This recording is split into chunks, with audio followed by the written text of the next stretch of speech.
Questions?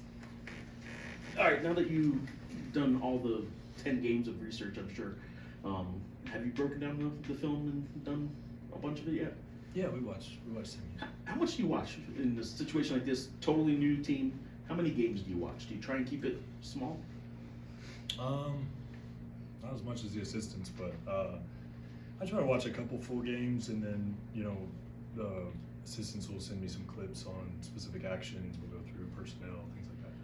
Just looking at numbers, it looks like they're a good offensive rebounding team. It looks like they do get out and transition a little bit and get some fast breaks. I'm curious, does that present some opportunities for you then to get out yourself? If they're going to be attacking offensive glass, can you guys leak out a little bit, or do you have to stay in to prevent them from doing that? Well, I mean, we were always going to prioritize defensive rebounding prior to transition.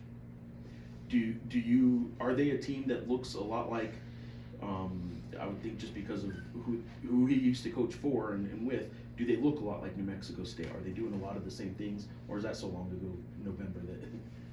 Well, yeah, I didn't go back and look at any New Mexico State, although I did watch them play New Mexico State in a recent game. I mean, I think there are some overlaps, but I don't know that they're like exact parallels or anything. And then we were talking to Luke about the team's decision, his decision. He's a basketball junkie, so I don't think it was a huge decision for him to keep playing necessarily, but there was some thought about we don't want to do this if not everyone's into it, right? And the weekend was probably a hard weekend. Did you foresee, or did you get the impression from any players or anybody on staff that maybe they just weren't feeling it, their heart wasn't in it, or was it a 100% buy-in? I mean, I think there's everyone's on board, right? Just for that part, like everybody's on board to play. I think that the timing of the decision can be challenging because of the level of disappointment, right? I think that if you aren't in the locker room, if you haven't like kind of invested what those guys invest to and like it's hard to really describe like the disappointment that comes at the end of seasons when you come up short of some of your goals, right? And so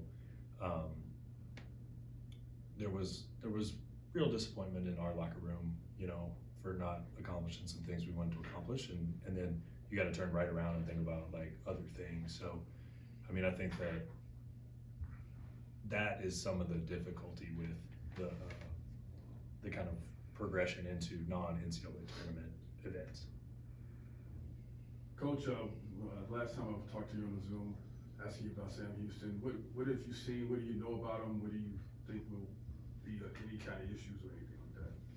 Yeah, really good team, impressive, good size at the 5 spot, physicality there from both the bigs they play, and then really dynamic perimeter play around them, terrific on the offensive glass. They shoot it well, make plays off the dribble, can score in isolation. They got a lot of good players. They're well coached. I think they're a very good team. And as far as you guys getting a chance to extend the season, you just talked about it, how you had a chance to think about it, like, okay, we're going to this tournament. How does that feel now as far as the excitement level of getting to keep playing?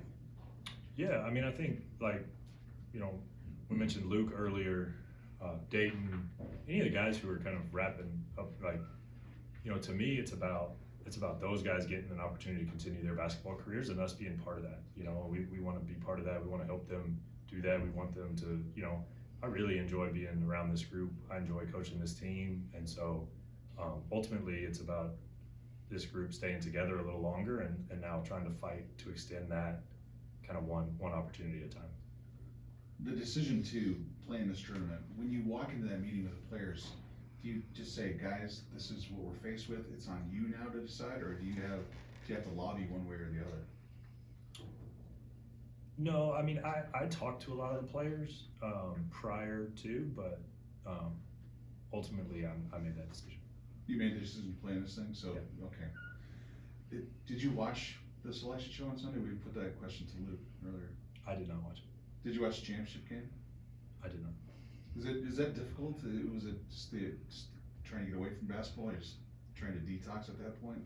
What's going through your mind? Yeah, I just had no interest in watching that game.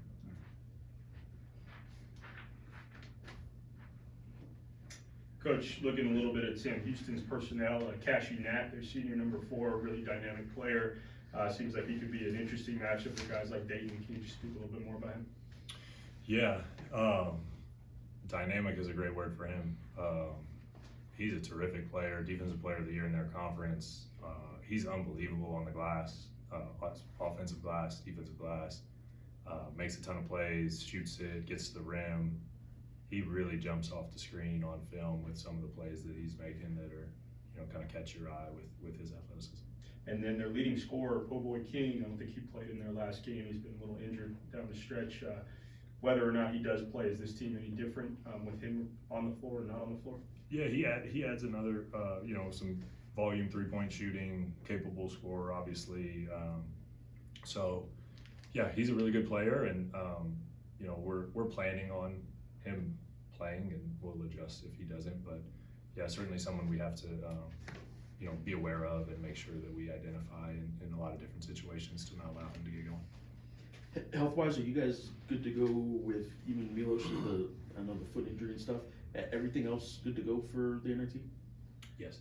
And then as far as you guys and on the court, you do want this to be about the guys just playing together a little bit more, but you also talked about giving the younger guys a few more reps. Does that play into any rotation issues or anything like that, where you maybe give the younger guys a little more run than normal and use this as a leaping board to next season, or is this just kind of continuation at this point of what you guys were doing at the end? Yeah, continuation. I view it as, postseason basketball elimination opportunity. So our focus is solely on what we need to do to win the game. Anything else for Coach? All right. Thanks. Thanks, guys. Hey, Coach.